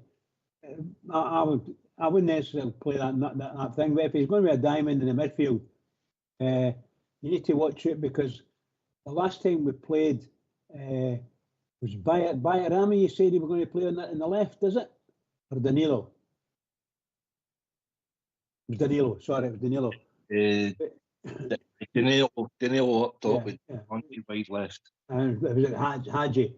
As to Hadji, I'm a bit concerned about, because you would use your top diamond by, and he would be, in general, insofar as they're concerned, he would be right up against McGregor. And I don't think, with greatest respect to him, I don't think Hadji's got the pace to be able to stay with McGregor. Whereas that boy, I can't even remember his name. I just said it 2 minutes ago. Rami sat on him. That's correct. He played against them last time, directly against them, and he had and that made a big difference to us, because he stopped McGregor from getting the normal amount of ball and control on it. And I thought Bajrami had a fantastic game. I would maybe swap those two over. I don't know if Hadji would make a great game in that position that you mentioned. Sorry, AK, it's just the way based on what you were saying.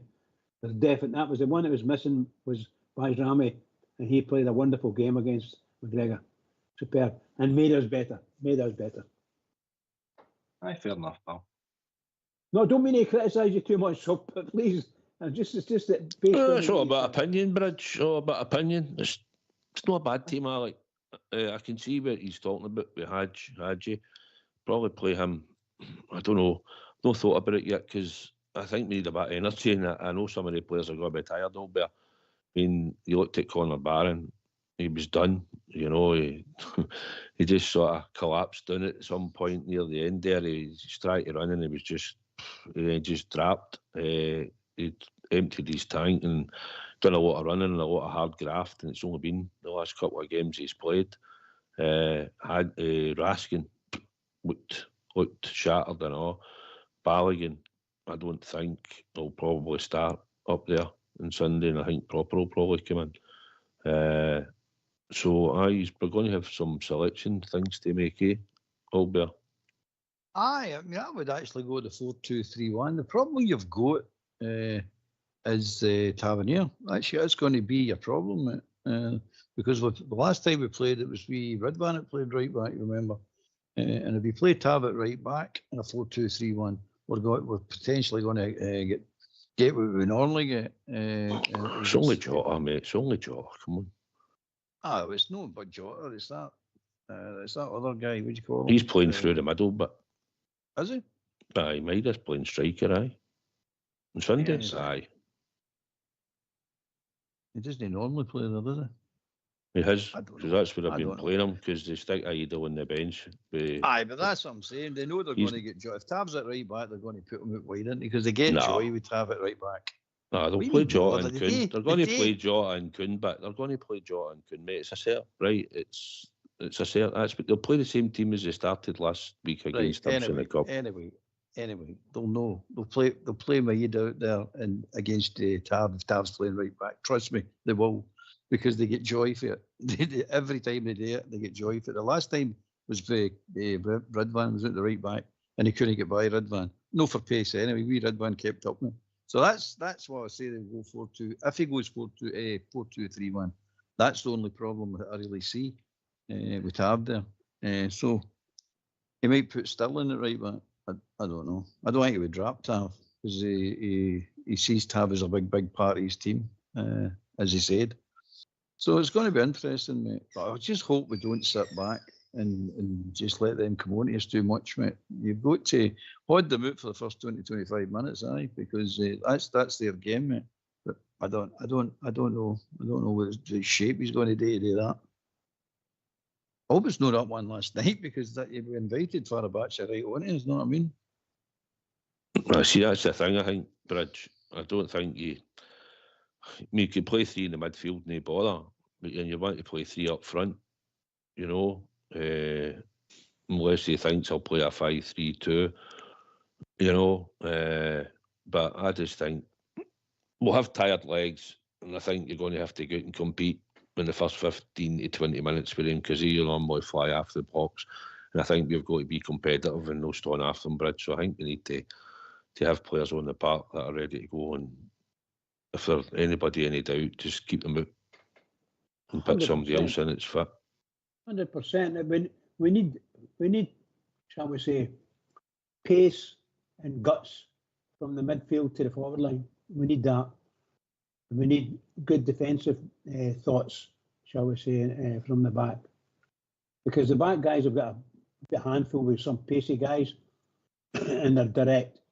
But we must win the game in the midfield. We must choke them in the midfield so that they can't get these, because they do play really good, fast, long passes in the midfield along the carpet.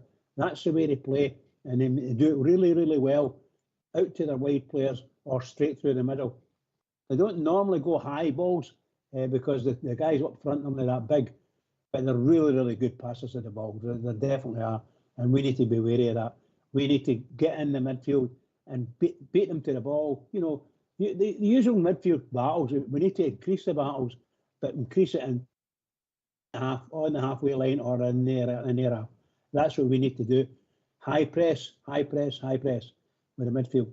I don't know if we'll get 3 or 4 midfielders that can actually do that for 90 minutes this weekend. But it'd be great if we had, because that's what we need to do. We need to smother what they can do in many ways, and that lets the defence man up against them and do the business. That's what we need. And of course, then you're going to talk about your multiple forwards. Don't know whether you're going for 2 or 3 up front, but if you're doing either of the two, you need to get the bottom. And the only people who can get the bottom is the midfielders when they win it and pass it up. and we need to do it right. And that's what we did against them the last time.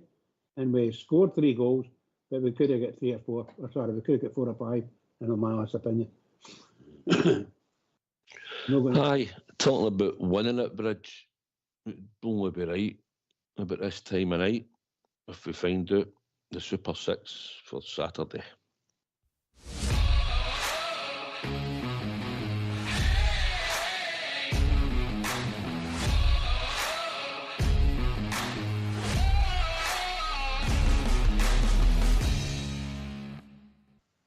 Hi, welcome to Southside Super 6 for March the 15th. The first selection this weekend is Everton to beat West Ham. Second selection is Bradford to beat Tranmere. The third selection is Notts County to beat Chesterfield. The fourth selection is Hearts to beat Ross County. The fifth selection is Nottingham Forest to beat Ipswich away from home. And the sixth selection is Port Vale to beat MK Dons. If you take all 6, it pays 38.5 to 1.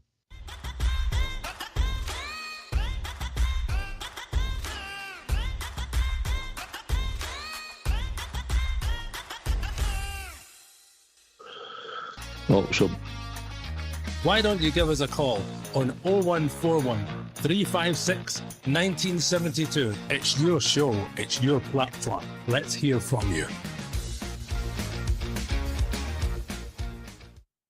Aye, good luck with that, Southside. Good luck, pal. Aye, I'll also be thinking how much you can get in a cash out probably tomorrow at some point.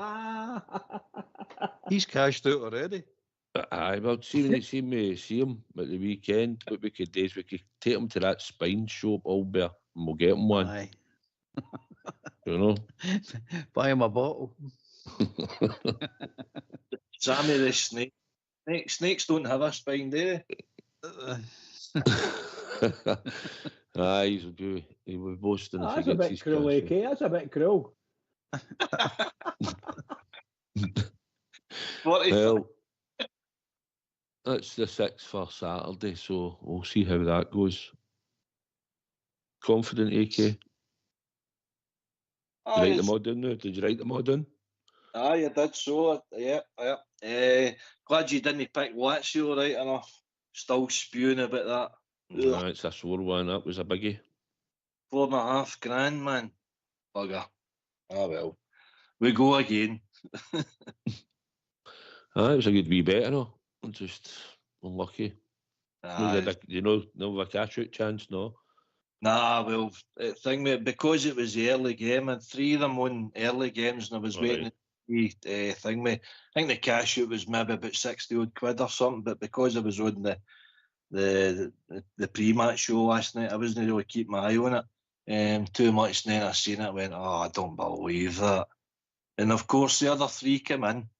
Real Betis, who are a brilliant price to win that Conference League, by the way, 41 your cash. I'd be putting a wee flutter on them if anybody's interested. Who was our one? Spurs came in and Chelsea.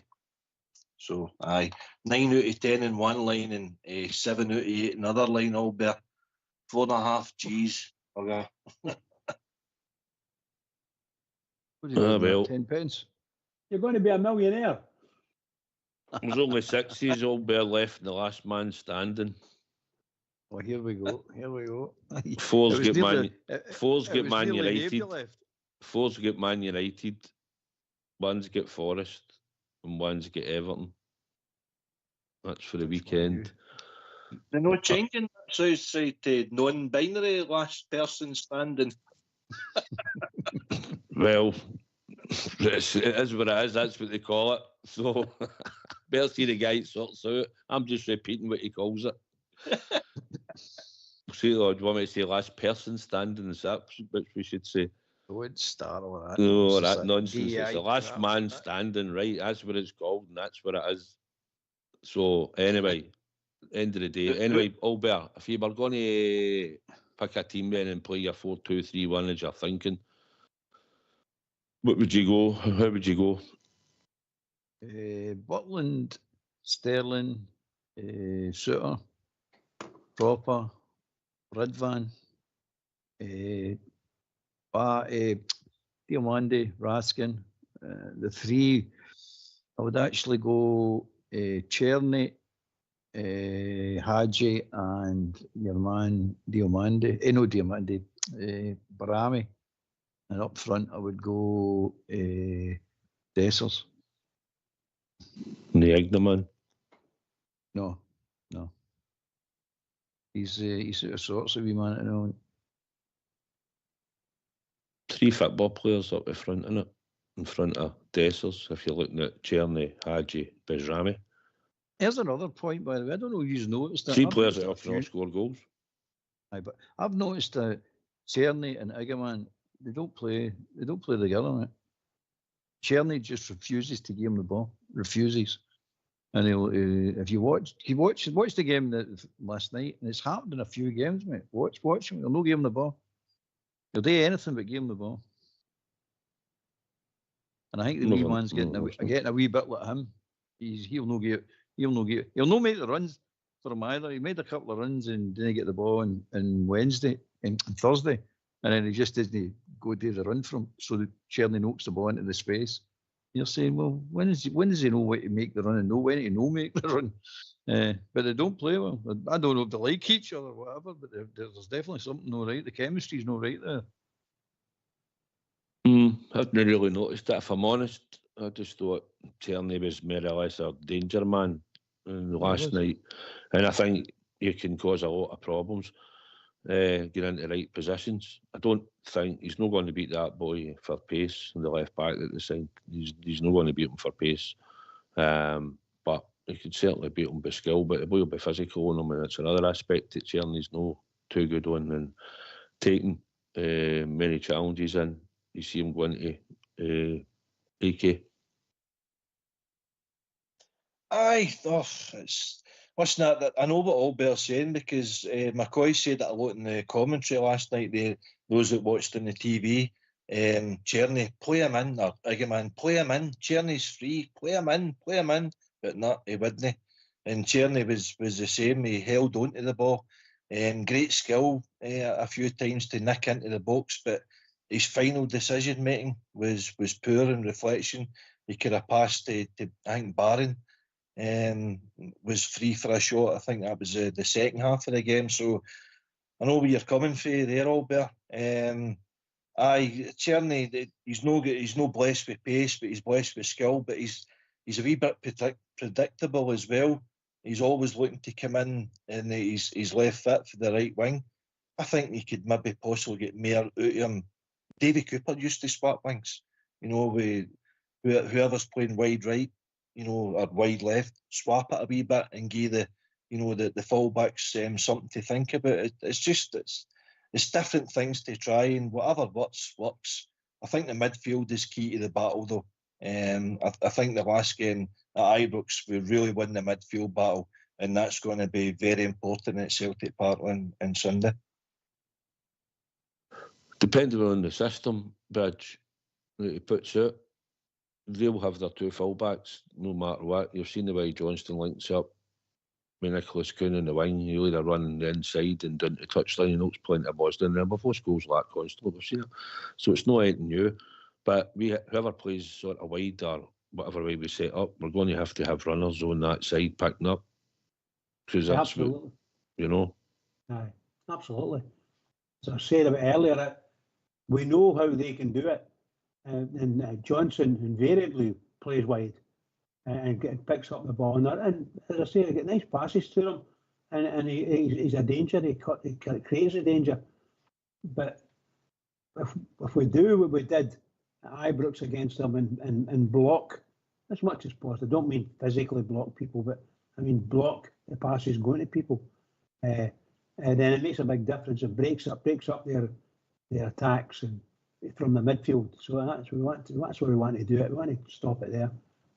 And I think, look, let's make we're miles behind them in the league, and they are still strolling it, and they look good. They're finishing up with maybe 12 to 16 points ahead of us. Let's hope it's not any more than that, because we don't want that. We want it to be below that. So we need to win, and to win exactly what the things you have said. We need to play like that.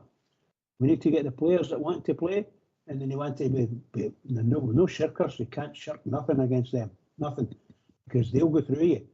100 miles an hour they'll come through you. We need to be ready for that and go through them. And that's why you see the fire and brimstone of the old Rangers games all the way through to present day. That's what it was about. It was about heavy tackles, hard tackles, but fair, you know. Not very many dirty ones, but really fair, hard tackles. And that was the game. That's what our game was all about. Not our game, but everybody's game in an old firm game. But recently we haven't had anybody that could do these things.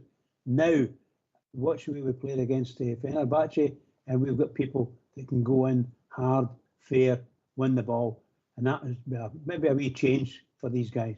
And let's hope they can do it. They did it against them in every game, and we should be able to do it again. No qualms at all. I think wee Barry's doing not a bad job. Him and his squad, they're doing the right things, and hopefully they're planting all the good things that it's needed. We just need that wee bit of grit. When we're playing against them, we need the grit in midfield that stops them from being able to move the ball so quickly and really well, you know. And that's what we want. And when we start doing that, you start to see our defenders picking the ball out. When the ball comes along for them, they pick the ball out, or the goalkeeper comes out and picks it up. Things that they don't do normally. Excuse me. And that's what will happen. We'll start to play in a nice way, nice football. Seriously, I'm so happy. I'm not coming down for yesterday, but we've got a massive game, obviously. Biggest game of the season coming up. Biggest game of the season. It'll mean a lot too, you know. And based on what you heard, we snippets earlier on, when they start talking about this, and you've got people have been listening to radio programmes, and they're hearing so and so saying something about Rangers and ex-Celtic players or something. Well, you know, it's happening all the time. We are their main topic. We are their main topic of interest, and that's the way it is, you know. And that's what they live for, beating us, and we live for beating them. Magic. Come on, let's go and do it Sunday. Let's go and do it. I think the only advantage that they've got is that they've had a game this week, because, as we say, Europe's not for everybody, but that's the only advantage that I see they've got. I think we're well prepared as a squad now to go up there all better than we were the last time we went up there in the fourth game of the season.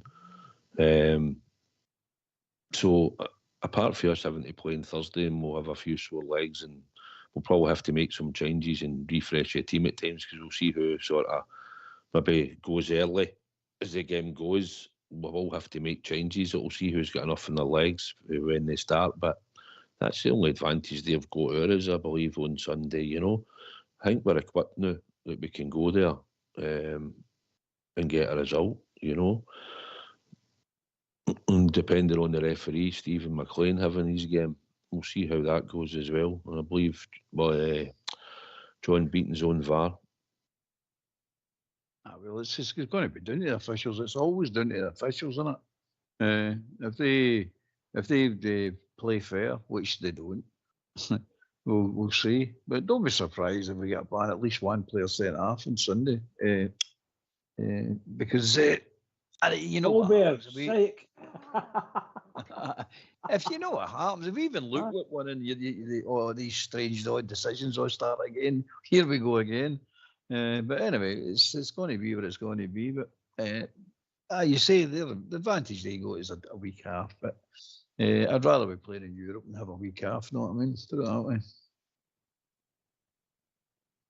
Okay, how do you see it? Feel as a team in the squad we're better equipped, just apart from we played that game. Obviously, recovery time's no great, but do you feel as if we're better equipped as a team now? I hope so. I'm still to be convinced. You know what our team's like. You don't know what performance is going to show up. Certainly the Razor game for the bigger game, but we've no got a great record going down there. But it's about Barry instilling that into the players. Don't fear the game that's in front of you. Embrace it. And he was trying to get that message across for last night, and it looked as if they played with a wee bit of fear. So they need to start, showing why they're at our club in the first place, because they're playing for their future. Here, that we've no won enough of these games, so we need to start putting their marker down, and that's what tells you a Rangers player. Players that stand up in these games, show no fear, get in about them, show a bit of character, a bit of heart, a bit of desire. You're wearing that jersey, you're representing the 2,500 that's going to be there and the millions at home. So it's time to show a wee bit of character here, the Rangers players, and stop hiding in these games and stop being fairy these games. And we'll see where it takes us. But certainly Barry will put an emotional message across. And, you know, he's played in the games, he's captained the team, he's played for the team, and now he's managing the team. So he's got a lot riding on this emotionally. I always remember Barry's statement as a player. He used to hold back coming after the bus because running that gauntlet, he used to look them on the eye, knowing full well he was going to ruin their day, and he loved that. So if he gets that message across to our players with that same attitude, the aggression, the application, we could do all right, mate. We could do all right because we proved we're a decent team when we can play, but it's just showing that character and belief, and that's where we've come unstuck a wee bit. Aye, it's interesting. I think Marcel Albert, I think he's got to wait, like you said, probably the Saturday to look to see who's sort of ready or could be ready to go and start straight away. But do you think there'll be maybe one or two changes that we might see coming that he'll just have to make through necessity? Maybe like a Bezrami starting, or a Tom Lawrence even. Who knows? I hope no. I hope no myself, but I'm just saying that, you know, I could think Proper may have a part to play. I could see that happening. You know, he's going to be forced in. He's going to be forced in to change. There's no doubt about that. Because that was a hard game on Thursday. There's no doubt about it. So he's going to be forced into it, whether he likes it or no. It's just one of these situations. So whatever team he puts out, I hope he plays to the strength of the players that are in the team. So that might require a tweaking of the system, know what I mean, to suit players. Whereas Clement was just, didn't matter who was playing. It was 4-2-3-1. It didn't matter if the players to do it. And right backs were playing wings and left backs were playing right backs and all this nonsense, you know what I mean? So I hope whatever team he puts out, he plays the right system to suit the players that are actually on the park. Well, in the 3 goals in the last 2 games that we managed to score against them, Bridge, in the games, and even the game we beat them with Ibrox, we also played the 4-2-3-1. That was the system that we used. Yeah, by the way, it was a really good system when it was worked right, you know.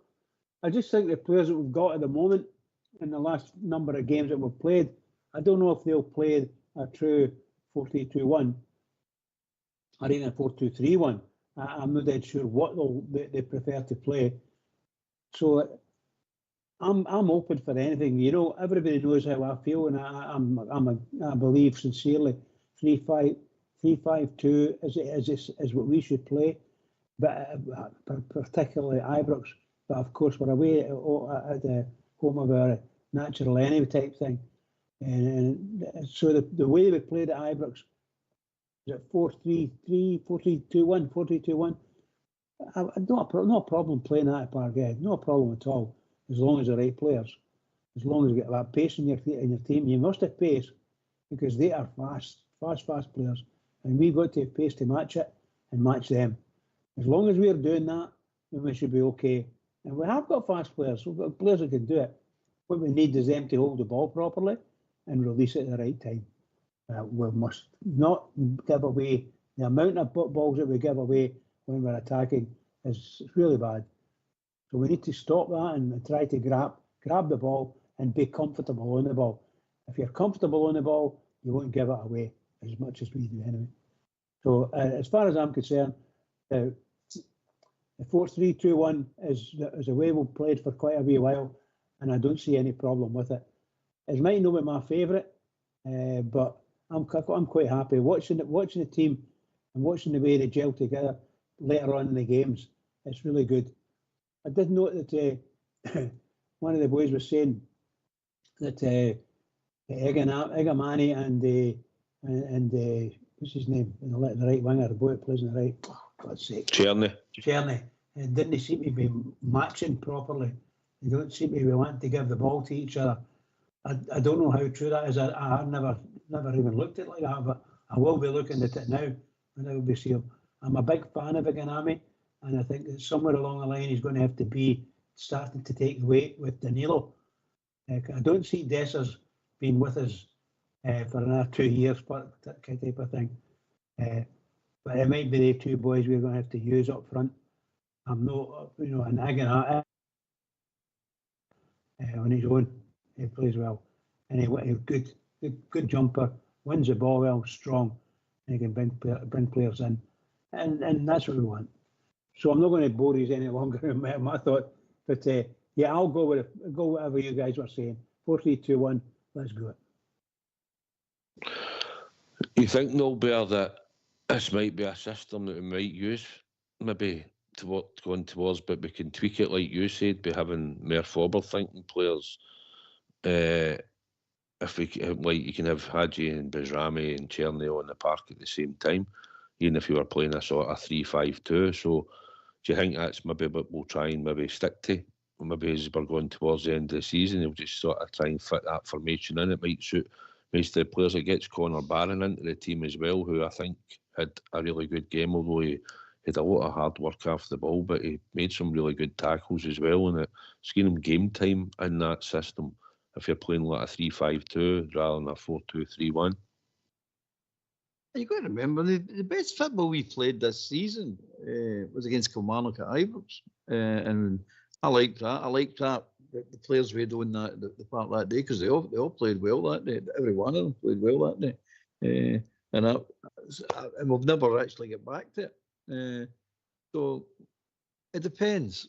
The good thing about Ferguson is he's telling you if it needs tweaked, I'm tweaking it. Either before the game, during the game, or whatever. No, I mean he's got. If he doesn't see it's not working, he'll not going to sit there and suffer it for 90 minutes or 90 odd minutes. He will do. He'll try and do something. Sometimes. Well, can I put something to you then? Can I put something to you then? If he's going to start, if he's going to change it, right? I'm just saying, if he was going to start with a 4-2-3-1, then does Connor Barron get in that 4-2-3-1? No. Right. He gets in a 3-5-2, which then could switch. If he has to during the game, he can switch it like he said he'll do. But that's what I'm saying. I think to get more game time. With no pace for 3-5-2, mate. You're telling me that that fullback and the other guys are quick. So you need to play a 3-5-2. You're going to hit in the break. We've no pace, absolutely no pace to get away from these people. So you've got to try it a different way. You've got to press them and win the ball in their half, up close to the goal. So you're basically winning it, and it's 2 passes and you're in, 1 pass and you're through, and you're in. If we're going to sit way back and try and hit them in the break, who's got the pace to run the full? Well, 3/4 of the length of the park. Everybody, absolutely everybody. Plus, you had that hard game on Thursday night. So I don't see us playing a system that we have to go and do a lot of running, and sprinting especially, because it's not there. I mean, let's be honest, it's not there. So we can't play a system that they get the guys. It does they suit the guys. The press suits us, especially against them. You've got to think of their weaknesses and all, mate. I mean, they've got it into their head of this indestructible team that they're wonderful and all that. They've got plenty of weaknesses, mate. And we proved that at Ibrox, the 3-0 game. You're saying, look, that's the way you play this team. This is what you do to them, because if you can get pressed and pressed properly. What actually happened at Parkhead the last time, we pressed them in the first 5-10 minutes of the game, and they started freaking. And 1 pass from McGregor split us open.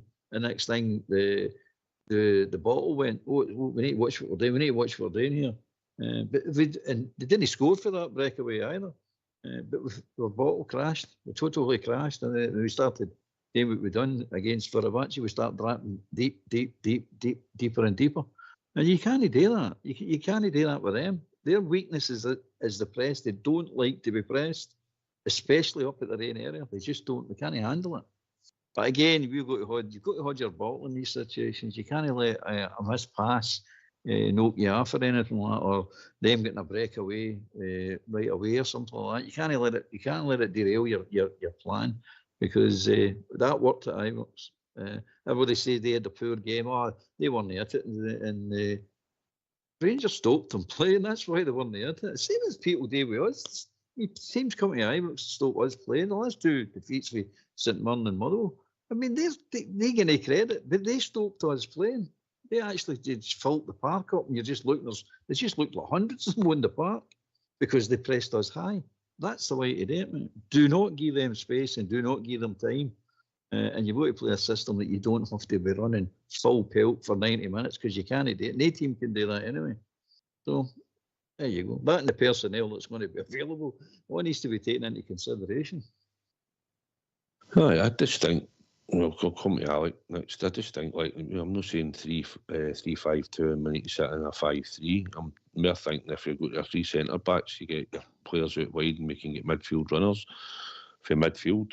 Get up and support them, So I'm just wondering what it'll maybe do going forward when we come back to after this league game, how we'll see it. I think probably should just go out and play the normal 4-2-3-1 or 4-3-3 for me, mate. But we'll see. AK, right, that's something.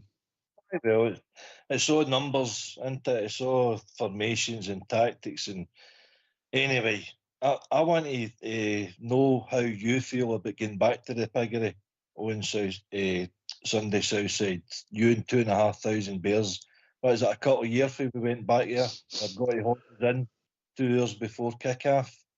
How do you be there again to cheer on your team? I'll be happier this time we're doing a 2,400 is rather than the 800 because that was nothing but horrible when you've only got 100 in the stadium. I'm looking forward to going because it's a game against them. I'm sure you'll hear us loud and proud on Sunday, the support.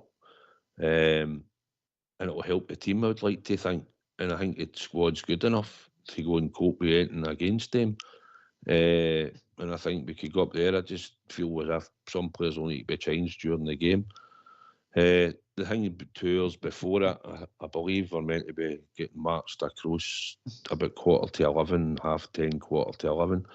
It's like anything, AK. Sometimes buses might turn up late, people travelling, it's early morning on a Sunday, people with different modes of transport and whatever trying to get there, and you might have some stragglers and whatever, so I don't know what will happen. There might be quite a few might not get there in time. We'll have to see. But their plan is to march us across between 10:30, 11:15 up there. It's no different for me than what it was before with 800 AK, but they use the excuse to shut the roads off and all that. I went up there for many a year. They never used to shut the road off. You just went up and went across en masse, sometimes in amongst them. But aye, it was supposed to be by 11:15. I believe they're going to put us in there for a 12:30 kick-off. So it'll be what it'll be. But the one thing it'll be loud and proud for that end anyway, for the Rangers support, mate. Aye, good. It's good hearing it for the horse's mouth. Aye, listen, you want to see colour there, particularly our colours there, and as many as you can there. I believe they're sectioned that bit of the ground with the netting and that as well. So I just sing as loud and proud as you can, guys. Aye, well, we've came to that time, I think, but evening, I think we're just running a bit late here. Can I just thank everybody that was listening on YouTube tonight, Facebook and everywhere else, and thanks for joining the show. Hope you enjoyed it. So, AK, you want to say final words? Oh, thanks for taking my call tonight, guys. Super show tonight again. Glad it's on the back of a good result, and we look forward to cheering on our team on Sunday. Come on, the Rangers. Albert. It was good to be with yourself, Ridgeman, and Foster. It is Big Alec. Just sneaked in the back door there as well. Good talk tonight, and come on, the Rangers for Sunday. Bridgeman. Oh, Southside, a brilliant night, man. Great discussions. Albert, absolute pleasure. AK, magic to talk to you, pal. And Southside, thanks for keeping me on. A big shout out to, obviously, Techie boys in the background as well. A big shout out to all the Rangers fans that are listening in here all over biggest game of the season is now upon us this weekend. So everybody, no matter where you are, no matter what you're doing, try to get to see the game, because we are the people. We are. Keep it going for the Rangers, everybody. Keep it going.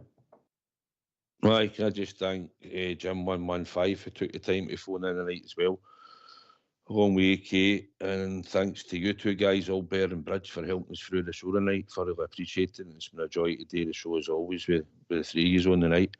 I'd like to thank Fox and Old School Boy in the background, because without them there is no show. I believe we'll be back on Sunday about 11:30.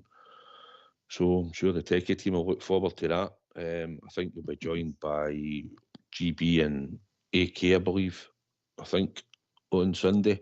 So on Thursday, Sunday, looking forward to travelling into that dump with the Rangers support on Sunday. Loud and proud as always, and hopefully we'll turn them out and give them something else to worry about. But as always, there's only one team and one crown. Let's do this, Rangers. Come on, the Bears. Take it away, Fox. I just want to give my mum and dad a wee shout out tonight. All the best, Dan and Alec. Hope you're keeping well. Love you.